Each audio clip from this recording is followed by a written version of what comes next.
ஏன் ஒரு கள ஒருங்கிணைப்பு ஐயா அவர்கள் என்ன செய்தார்கள்? பாட்டில் எடுத்து வீசுகிறீர்கள், கொச்ச கொச்சையா பேசுகிறீர்கள். அவர் என்ன செய்தார்? தலைமை கழகத்தை நொறுக்கி விட்டோம் என்று சொல்லுகிறீர்கள். உங்களுக்கு யாருக்காவது மனசாட்சி இருக்கிறதா? தலைமை கழகத்தை எங்க நொறுக்கினார்கள்? தலைமை கழகம் போறதற்கு 10 நாட்களுக்கு முன்னாடி கிட்டத்தட்ட 2000 ரவுடிகளை வைத்து அதை கிளப்பாகவும் டான்ஸ் பார்களாகவும் 2000 ரவுடிகளை வைத்து தலைமை கழகத்தை அடித்துக் கொண்டிருந்தீர்கள். தொண்டர்களின் கோயிலான தலைமை கழகத்தை அடித்துக் கொண்டிருந்தீர்கள்.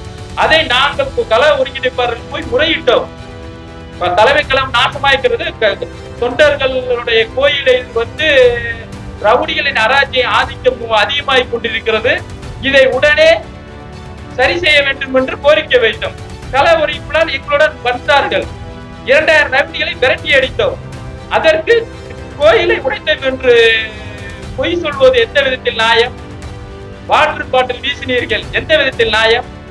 11 எம்எல்ஏவை கொண்டுட்டு வந்து ஆதரவு தெரிவித்தோம். ஏன் அன்னைக்கே ஒருங்கிணைப்பா தேவையில்லைன்னு போக முடியுதானே?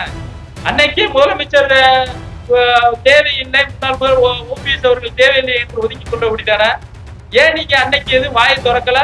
அவர் வீட்டு வாசல நின்று நீங்கள் வந்தாதான் ஆட்சி தொடர முடியும் என்று ஏன் கெஞ்சி நின்றீர்கள்? அப்ப மட்டும் உங்களுக்கு பதவி வெறி, பதவி ஆசை இருந்தது. ஆனால் இன்று அவர் தேவையில்லையா? ஆட்சி முடிஞ்சவுடன் தேவையில்லை, கட்சி நாற்காலி, பொதுச் செயலாளர் நாற்காலி இருந்தா போதும் என்று நினைக்கிறீர்களா?